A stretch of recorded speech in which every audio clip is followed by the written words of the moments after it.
Okay. Now coming to the topic of electromagnetic waves. Okay. So James Maxwell in 1870 he suggested that when electrically charged particle, for us it is electron here, okay, when it moves under some acceleration, so there is some alternating electrical and magnetic field which are produced and they get transmitted. So transmitted just means कि वो मतलब propagate हो रही है आगे like any other wave does. Okay. अब now coming कि ये इलेक्ट्रोमैग्नेटिक वेव में क्या वो दो कंपोनेंट के बारे में बता रहा है. एक तो उसने बोला है इलेक्ट्रिक फील्ड और मैग्नेटिक फील्ड अलग. हाँ, this is the magnetic field. अगर मैं एक मतलब मैं तुम्हें ठीक है, ये मैग्नेटिक फील्ड है. इसका जो ये वाला मतलब अभी ये वाला जो पार्ट है, मतलब तुम इमेजिन करो ये यहाँ से ऐसे प्रोपोगेट होता है. हाँ. ये ऐसे करते हुए आया और यहाँ से इसका इसको एक वेक्टर मान लो, ठीक है. सो ये क्या होगा, ये ऐसे बढ़ेगा और फिर ये ऐसे करके कम भी होगा. और ये भी सेम चीज another vector. Why I'm calling it a vector? Because it has some direction with it. Okay. तो ये another vector है ऐसे. इसको ये मैग्नेटिक था और ये इलेक्ट्रिक फील्ड. इधर परपेंडिकुलर भी आएंगे. हाँ, मैं तुम्हें अभी वही बताने जा रही हूँ. अब ये जो इलेक्ट्रिकल एंड मैग्नेटिक फील्ड है, इनके बोथ कंपोनेंट जो है दे गेट प्रोपोगेशन. इनका एक तो प्रोपोगेशन डायरेक्शन ऑफ हाँ एंड EM वेव, ये तीनों चीजें. So there are 3 things which are mutually perpendicular. तो पहला तो ये magnetic and electric field are mutually 90 perpendicular. Okay. The third is the direction of propagation. ठीक है. तो तुम्हें दिख रहा होगा कि ये मैंने मतलब जो 3 डायमेंशन स्पेस में मैंने बनाया है, तुम्हें दिख रहा होगा इन दोनों के बीच का एंगल भी 90 डिग्री है. हाँ. इन दोनों के बीच का एंगल भी 90 डिग्री है और इनके आपस का बीच का एंगल भी 90 डिग्री है.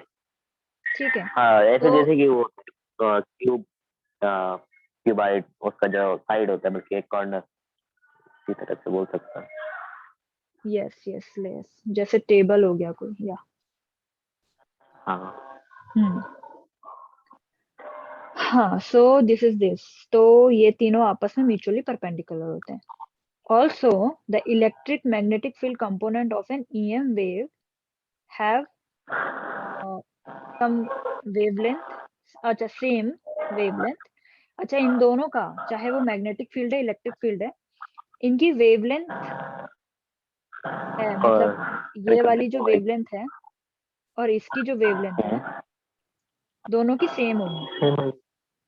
ठीक है. इनकी फ्रीक्वेंसी भी सेम है. ठीक है. इनका हाँ, इनकी स्पीड वो भी सेम है, इनका एम्पलीट्यूड वो भी सेम है. ठीक है. तो इनमें डिफरेंस क्या है, मतलब डिफरेंस क्या आता है इनका? The only difference is they are mutually perpendicular. उनका प्लेन्स जहाँ पे वो मतलब ऑसिलेशंस कर रही हैं, वो प्लेन्स उनके क्या है, म्यूचुअली परपेंडिकुलर है. You know what are planes? एक जैसे कि छत हो गया, छत पे हमने होल करके ऊपर ऊपर तार वगैरह लगा दिए. कागज ले, कागज में हमने ऊपर से नीचे तार बल्कि लगा लिए वेव की फॉर्म में, तो वो जो कागज है वो हमारा तल हो जाए, प्लेन. नहीं नहीं नहीं, मैं तुम्हें सिंपली बताती हूँ. जैसे तुमने मैथ्स में चैप्टर पढ़ा होगा, तुमने वो मतलब तुमने उसमें 3 डायमेंशन ऐसे करके चैप्टर पढ़ा है. मुझे ऐसे याद है कि मैथ्स में कुछ तुम ऐसे अभी पढ़ते पढ़ा हो। तो नहीं है। हाँ, हाँ मैथ्स में है तुम। अभी मैं, लेकिन अभी मैंने पढ़ा नहीं है, लेकिन थोड़ा बहुत पता है। हाँ, मैं बताती हूँ, एक सेकंड। हम्म प्लेन्स। अब देखो, मैं तुम्हें बहुत सिंपल सा चीज एक बार ऐसे क्लियर करती हूँ। सो एक जो पॉइंट होता है, ठीक है, लाइक दिस, हम्म, इसका डायमेंशन क्या होता है? कुछ नहीं, इसका डायमेंशन क्या होगा? जीरो। 0 डायमेंशन होता है इसका। ठीक है, एक लाइन है, इसका डायमेंशन क्या होता है? One D, one dimension. X मतलब क्या, आगे या पीछे बस। हम्म हम्म हम्म ये 1 डायमेंशन होगा। ठीक है, D 4 डायमेंशन। अब एक स्क्वायर हम्म, बनाया मैंने, ठीक है। स्क्वायर या फिर रेक्टेंगल, इसका डायमेंशन क्या होगा? Two D. और थोड़ा सा मैं क्लियर कर देती हूँ why it is 0 1 and 2। Because point में ना, यू कैन नॉट से कि ये XYZ कुछ भी नहीं बता सकते, so it is just 0 dimension. But जब तुम एक लाइन ड्रॉ करते हो तो either it is in the मतलब on, like on the direction of X या Y या फिर Z, पर कोई एक ही होगा, तो लेकिन देखिए, दैट्स व्हाई अगर इट हम इज। कोई अदर पॉइंट ले, कोई दूसरा पॉइंट ले और उसके रिस्पेक्ट में बताएं, अगर पॉइंट का टाइम बल्कि डिस्टेंस, पोजीशन, तो तुम बता यू आर सेइंग सकते कि हैं ना। कि हमारे पास 2 डिफरेंट पॉइंट है और तुम कहना चाह रहे हो कि। हम दोनों के बीच की डिस्टेंस बोल सकते हैं, उसके पोजीशन को बता सकते हैं।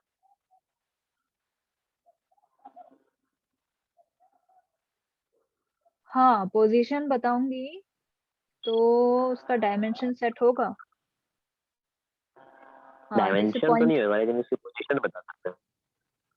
हाँ, अगर मुझे मान लो मुझे इसका पोजीशन पता है, इसका पोजीशन ए है मान लो, ठीक है, पॉइंट ए है, इसका पोजीशन भी ए है, और ये कोई हाँ, तो फिर अगर मुझे बी का पोजीशन बताना है तो व्हाट आई विल डू, एक परपेंडिकुलर तो मेरे को बी पे वो करना पड़ेगा ना, ड्रॉ करना पड़ेगा to get the hmm displacement.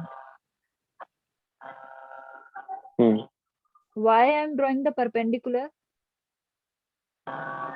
Because हमें मिनिमम डिस्टेंस चाहिए, तो वही करेक्ट वही करेक्ट, हमारा मुझे पोजीशन। चाहिए minimum minimum distance between my 2 points. Okay, मेरे को ऐसे मतलब गलत डिस्प्लेसमेंट नहीं कैलकुलेट करना है, इसलिए मैंने एक परपेंडिकुलर ड्रॉ किया बी की पोजीशन पे।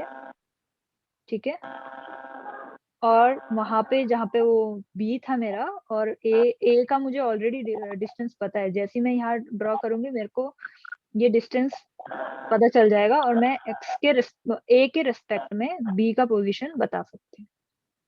पर डायमेंशन की बात करूँ तो इट इज अगेन 0, बिकॉज इसका कोई हाँ डायरेक्शन मैंने अभी उसमें नहीं डिफाइन किया। बट इन अगर मैं लाइन ड्रॉ करती हूँ, इस लाइन को मैंने पूरा तरीके से ड्रॉ किया, like it is the line of A B, there are no मतलब पॉइंट्स को हाँ ज्वाइन करते करते मैंने लाइन ड्रॉ कर दिया। ठीक है, अब या तो ये हाँ X डायरेक्शन होगा, या तो Y डायरेक्शन होगा, या तो Z डायरेक्शन होगा, तो but the direction should be only one.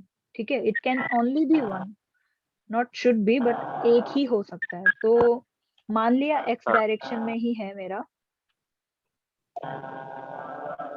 तो ये क्या बन गया? 1 डायमेंशन। ये वन। अब इसकी बात करूं तो देखो, ये डायरेक्शन अगर मैं X मान लूं, इसको मैं क्या मान लूं? Y। तो मान लो यहाँ पे 10 सेंटीमीटर मैंने X का ड्रॉ किया है, सेम 10 सेंटीमीटर मैंने Y डायरेक्शन में ड्रॉ किया है। ठीक है, हम्म फिर तुम इसका क्या कह सकते हो? ये जो बाकी के 2 लाइंस है। हम्म तो बाकी दो ओके, लाइन को बोल सकता है कि जो हमारा इसका जो हमारा ओरिजिन है उससे एक सामने हो सकती है, उसके राइट करेक्ट। साइड एक पॉइंट है। बस मुझे क्या करना है ना, और मुझे यहाँ पे अपने स्क्वायर का यहाँ पे 0 0 0 पुट करना है। और आई कैन सिंपली, मतलब मैं z को इंक्लूड नहीं करूंगी बिकॉज z का कोई नीड ही नहीं है, ठीक है।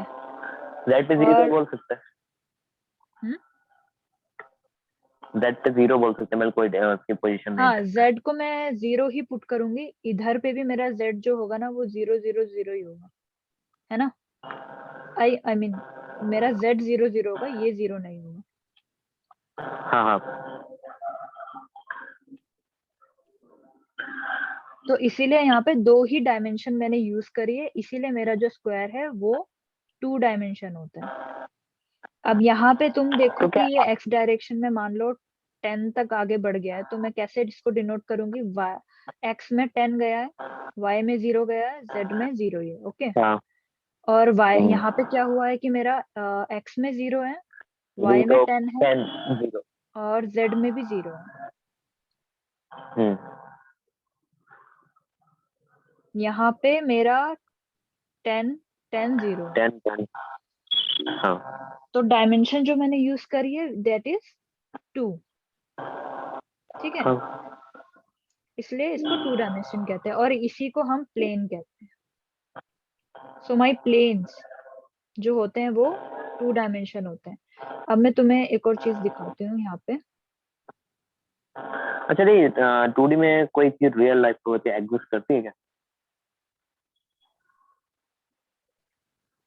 हाँ 2 डायमेंशनल, हाँ मतलब देखो, एक इवन अगर मैं फोन का एक स्क्रीन भी बोलूँ ना, जो तुम फोन के ऊपर एक प्लास्टिक शीट जो लगती है, हाँ प्रोटेक्टिंग शीट, उसकी हाँ उसकी हाँ, थिकनेस भी, लेकिन अगर तुम उसका थिकनेस को नेग्लिजिबल मान लो,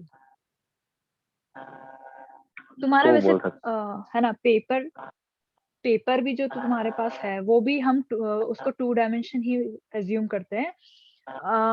ऑल दो यू कैन एक्चुअली, मतलब तुम उसका थिकनेस कैलकुलेट कर सकते हो, बट अगर उसका थिकनेस तुम, और अभी तुम मतलब मान के चलो कि अगर तुम्हारा थिकनेस उसमें जेड डायरेक्शन में कुछ भी नहीं है, ऑलमोस्ट नेग्लिजिबल है, तो वो एक प्लेन ही हो गया, करेक्ट। यू ओनली, हैं। तुम्हें बस क्या चाहिए उसका, लेंथ एंड ब्रेथ चाहिए, तो which is X and Y. तो हम ये भी बोल सकते हैं कि 2D में कोई चीज वैसे एग्जिस्ट नहीं करती अगर नेगलेक्ट ना करे जेड को।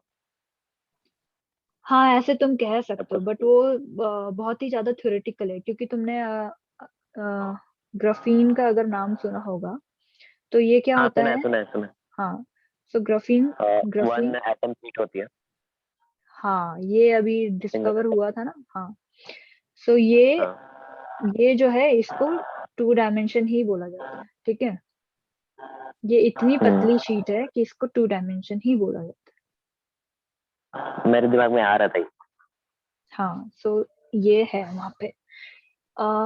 ठीक है, तो प्लेन तो ये हो गया, और जो मैथ्स का चैप्टर है उसमें तुम पढ़ोगे, मतलब पूरा पूरा प्रॉपर ऐसे कोऑर्डिनेट्स बना के तुम प्लेन से फिर 3D में जाओगे। हाँ और जहाँ पे मैं अभी एक्चुअली हाँ में हाँ। हम लोग वेव की बात कर रहे थे, तो मैं यहाँ पे तुम्हें बता देती हूँ। ये x मान लो, इसको y मान लो, इसको z मान लो। सो अगर मैं इस वाले प्लेन की बात करूँ, x एंड y, ये ठीक है, एक्स और वाई समझ की लो। केवल बात करते हैं, ये मैं 2D में देखा। तो मान लो कि मेरा वहां पे कौन सी वेव ट्रेवल कर रही थी, इलेक्ट्रिक फील्ड, हाँ तो उसका ये प्लेन हो गया, एक्स वाई प्लेन हो गया उसका, ठीक है। हाँ। और जो मेरी दूसरी वेव थी वो कौन सी, जेड एंड वो एक्स, एक्स एक्स जेड। ये वाला जो प्लेन है, which is perpendicular to X Y plane,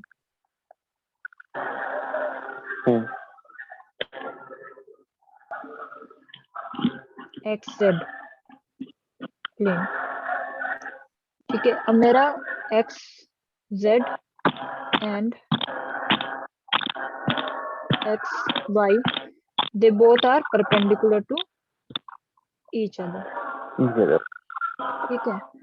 सो इसीलिए मैंने क्या हाँ बोला, मेरा जो कंक्लूजन था यहाँ पे, the only difference is that they are in the mutually perpendicular plane.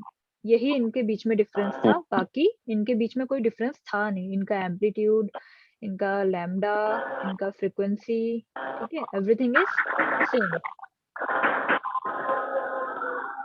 सो ये हमने डिस्कस कर लिया। ओके, अगर तुम्हें मैं कोई भी 2 या 3 different type of EM waves दूं, ठीक है, तो तुम उसको कैसे डिस्टिंग्विश करोगे? कैसा मतलब?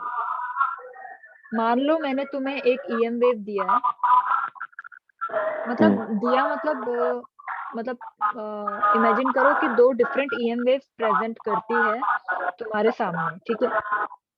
ठीक है। इसको 1 बोलूंगी, इसको 2 बोलूंगी। तो मैं ये पूछ रही हूँ कि इन दोनों के बीच में डिफरेंस, मतलब इनको डिस्टिंग्विश करने के लिए डिफरेंस जो देखना हो दोनों में, वो कौन कौन से पैरामीटर से चेक कर सकते हैं? ये सारे एक्चुअल में इनका वो हम आंसर चेक वही कर है। सकते हैं लैम्डा से और हम्म फ्रीक्वेंसी से। हम्म इन तो दो चीजों यू से हम कैन कर सकते check there, you can check to check कि हैं। और वो लोग वेवलेंथ और दोनों फ्रीक्वेंसी ईएम वेव मतलब एग्जैक्टली सेम है या नहीं। We can check their frequency, correct. And wavelength. Frequency check कर लिया, मतलब वेवलेंथ चेक कर लिया, क्योंकि दोनों ही इनवर्सली प्रोपोर्शनल है, ठीक है। हाँ हाँ। और वेवलेंथ और वेव नंबर, ये मतलब तीनों में से कुछ भी, दिस इज 1 2 3, तीनों में से कुछ भी तुम चेक करोगे, तुम्हें पता चल जाएगा कि दोनों ईएम वेव आपस में इक्वल है या नहीं है। ओके, सो इसको तो ये टाइम डिस्टिंग्विश पीरियड से करने नहीं का चेक कर तरीका सकते? है। Time period. देखो, फ्रीक्वेंसी में ही टाइम पीरियड आ जाता है, ठीक है। हाँ। तो हाँ, तो फ्रीक्वेंसी में टाइम पीरियड आ जाता है, तो तुम्हें अलग से इंक्लूड करने की जरूरत नहीं है, समझे? और एम्पलीट्यूड? एम्पलीट्यूड, एम्पलीट्यूड कह सकते हैं। एम्पलीट्यूड मेजरली ना, अब अगर देखो वेवलेंथ और फ्रीक्वेंसी दोनों की सेम है, मान लो उसकी फ्रीक्वेंसी ईएम वेव 1 की और ईएम वेव 2 की फ्रीक्वेंसी भी सेम है, वेवलेंथ भी सेम है, तो ऑब्वियसली वेव नंबर भी सेम होगा, ठीक है। अब मान लो कि ईएम वेव, हरी, अच्छा, हो तुम, अच्छा ठीक है। हाँ, तो हाँ नहीं। हाँ हाँ। ईएम वेव का मान लो एम्पलीट्यूड जो है वो ज्यादा है जी। ईएम 2 से, पर बेसिकली हाँ दोनों सेम होंगी, बस ईएम वेव का अगर एम्पलीट्यूड ज्यादा है तो उसको मैं कह सकती हूँ उसका इंटेंसिटी ज्यादा है, बाकी अदरवाइज। आलोक आ गया है, admit करते हाँ लोग बोलना से क्या रहा हूँ मैं। हैं। हाँ, तो ईएम वेव का जो एम्पलीट्यूड है वो ज्यादा होगा, अगर बाकी सब सेम है तो दोनों वैसे वेव सेम है, बस उसका इंटेंसिटी ईएम वेव की ज्यादा होगी। मतलब मान के चलो, अगर मुझे विजिबल हो रही है ना, हाँ। हाँ, तो एक का कलर कैसा होगा? एक कलर हम बोल सकते हैं ब्लू है, मैं प्योर वायलेट है, और एक का रेड। दो बोल रुको सकते हैं रुको अलग रुको अलग कलर। रुको रुको, तुम सारा गलत बोल दे रहे हो, रुको एक सेकेंड। मैं तुम्हें एक्चुअली, जो तुम बोल रहे हो वो तुम्हें मैंने अभी बताया नहीं है, तो तुम अपने अकॉर्डिंग बोल रहे हो, मैं तुम्हें बताती हूँ। अब अगर दोनों का फ्रीक्वेंसी सेम है, ठीक है, देन लैम्डा भी सेम है। लैम्डा फ्रीक्वेंसी, ये तो वैसे भी इनवर्सली प्रोपोर्शनल है, अगर एक चीज सेम होगा तो दूसरा ऑटोमेटिकली सेम हो जाएगा, वेव नंबर भी सेम हो जाएगा, ठीक है। तीनों चीज सेम है। मान लो मेरा ईएम 1 का एम्पलीट्यूड ज्यादा है ईएम 2 से, और मान लो कि ये दोनों हम्म। के दोनों मेरे को विजिबल हैं, मतलब आई कैन सी देम, ठीक है, मेरे आईज को दिख रही है। तो अब हाँ। मेरे को पहले कंप्लीट करने दो, हाँ। तो मैं मान रही हूँ कि दोनों का कलर, क्योंकि फ्रीक्वेंसी एंड लैम्डा सेम है ना, तो ये जो विजिबल रीजन पे पड़ेगी वो सेम ही होगा, तो मुझे दोनों का कलर कैसा दिखेगा? हाँ सेम दिखेगा, लेकिन रेड दिखेगा, रेड जो दिखेगा, मैं बताती हूँ। एम्पलीट्यूड कम होने का मतलब है, लेकिन वेवलेंथ वगैरह तो मुझे लगता है, अगर, तो सेम कलर उसके सेम लेंथ दिखना कितना होएगी, मतलब डार्क और लो में होएगा डिफरेंस बस।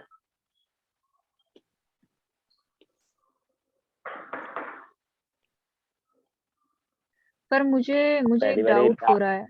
नहीं नहीं, मुझे, हाँ, मुझे एक चीज का डाउट हो रहा है। अगर इंटेंसिटी कम है तो हाँ, मतलब शेड तो चेंज होना चाहिए, पर अगर शेड भी चेंज हो रहा है ना, तो तुम समझ रहे हो, जो स्पेक्ट्रा हम देखते हैं वो अगर कंटिन्यूस स्पेक्ट्रा है, तो रेड का जो डार्क इंटेंसिटी, उससे अगर मैं थोड़ा सा भी पीछे की तरफ जा रही हूँ, मतलब लेस कलर, फेडेड कलर की तरफ जा रही हूँ, तो उसका फ्रीक्वेंसी भी चेंज हो जाती है। हाँ वो तो तो सही है, यहाँ पे तो सब फ्रिक्वेंसी कुछ और सेम लेमडा। है, हाँ, यहाँ तो सब कुछ सेम रखा है मैंने, और तुम एम्पलीट्यूड की बात कर रहे हो।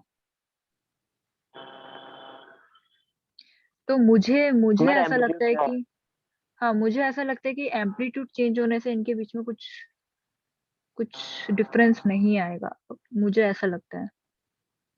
तो मैं लेकिन मैं इसको सर्च करूंगी, ठीक है, और कल हम डिस्कस कर मुझे लेंगे ऐसा इसको लगता है एक और कि बार। जो उसका जो मतलब कलर है वो सेम रहेगा।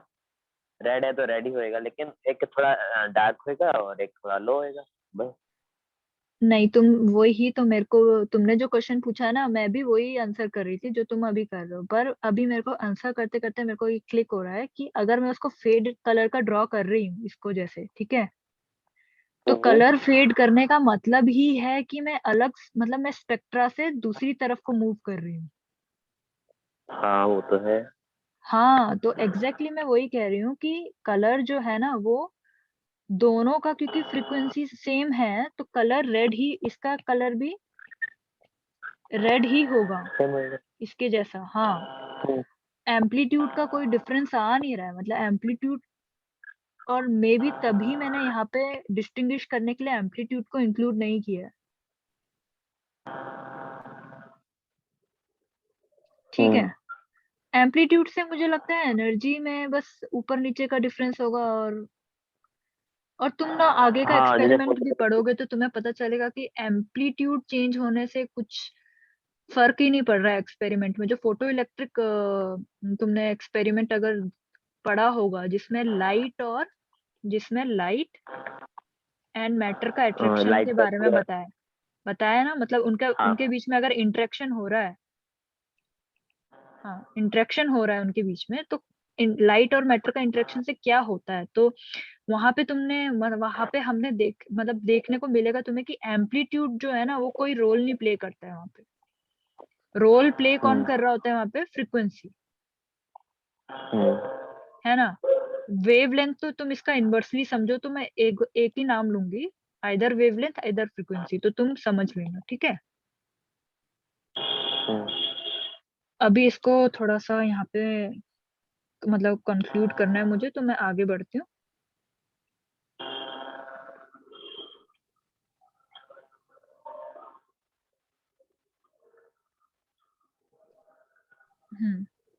Now coming to the topic of, so there are many types of electromagnetic wave। अच्छा, इसको इलेक्ट्रोमैग्नेटिक इसलिए बोलते हैं, तुम्हें पता चल गया ना, दो कंपोनेंट होते हैं, इसलिए उसको इलेक्ट्रो प्लस मैग्नेटिक वेव्स कहते हैं, ठीक है। हम्म। हाँ, तो अब इसके टाइप्स होते हैं, और ये टाइप किस वजह से जनरेट हो रहे हैं, रीजन क्या है उसका टाइप जनरेट करने का? बिकॉज देयर आर, फ्रीक्वेंसी और wavelength. Because of different type of wavelength we see, ठीक है। और ये हम्म। तुमने क्लास 10th में देखा होगा, if you take a prism, prism देख लिया होगा तुमने ये, हाँ। और ये व्हाइट लाइट है, ठीक है, इसको व्हाइट लाइट एज्यूम करो। हम्म। इस व्हाइट लाइट को जैसे ही मैं यहाँ से पास कराऊंगी, सो ये तो पहले व्हाइट है, पर जब ये पास थ्रू होती है तो देर इज अ स्पेक्ट्रा, पूरा ऐसे। ये तो हमने जनरली, जैसे तुम ऐसे डिफरेंट स्पेक्ट्रा तुम्हें दिखेगा, दिखेगा ना, हम्म। वायलेट कलर से लेके फेडेड कलर। वायलेट वाले का हाँ। फ्रीक्वेंसी सबसे ज्यादा होती है, रेड रेड का वेव, मतलब फ्रीक्वेंसी कम होती है, वेवलेंथ ज्यादा होती है, ठीक है। हाँ। हाँ, और यही मैं अभी मैं बता रही थी ना कि इफ यू आर सेइंग कि जो ये कलर है, हाँ, इफ यू आर सीइंग कि जो ये कलर है, अगर तुम कह रहे हो कि मैम मतलब फेडेड पे चले जाओ, तो उससे ना उसका डेफिनेटली, अगर मैं फेडेड की तरफ जा रही हूँ तो उसकी फ्रीक्वेंसी में चेंज आएगा, ठीक है। इसीलिए मैंने वहां पे मना कर दिया। तो ये होता है स्पेक्ट्रा। ये तो मैंने क्लास 10th में देखा था। अब मैं इस स्पेक्ट्रा की पिक्चर देख रही हूँ। Now if I draw the EM wave like long radio wave or spectra of this, ये तुमने पिक्चर तुम्हारा बुक में भी देखा होगा। So this is the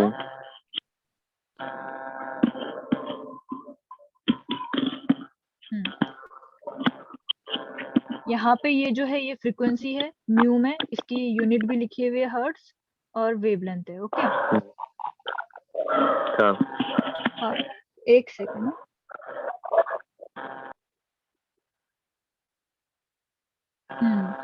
सो ये वेव नंबर है, वेवलेंथ है, मतलब फ्रीक्वेंसी है, and this is the wavelength. Okay, और तुम इसका सीधा सीधा रिलेशन देख सकते हो कि जहां पे तुम्हारा वेवलेंथ ज्यादा है 10⁸ और ये मीटर की यूनिट में है, वहां पे मेरा फ्रीक्वेंसी का एकदम इनवर्सली है, ठीक है, बहुत कम है, 10⁻0।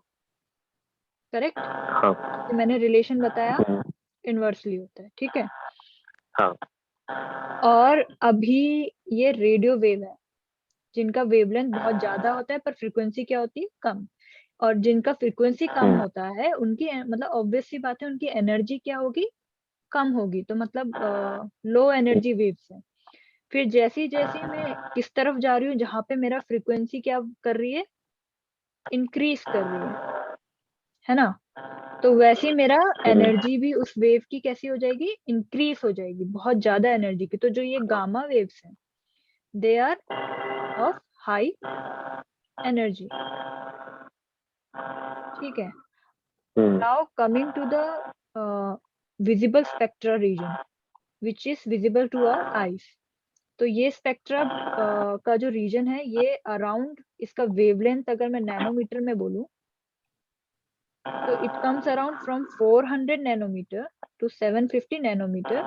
ये मैं मतलब वेवलेंथ के बिहाफ पे विजिबल स्पेक्ट्रा को डिफाइन कर रही हूँ, ठीक है। Now you can look into कि जो रेड कलर है, रेड कलर का वेवलेंथ जो है वो ज्यादा है, और वायलेट कलर का जो मतलब वायलेट या ब्लू डार्क कलर जो है, उसका वेवलेंथ क्या है, कम है in comparison to the red one, ठीक है।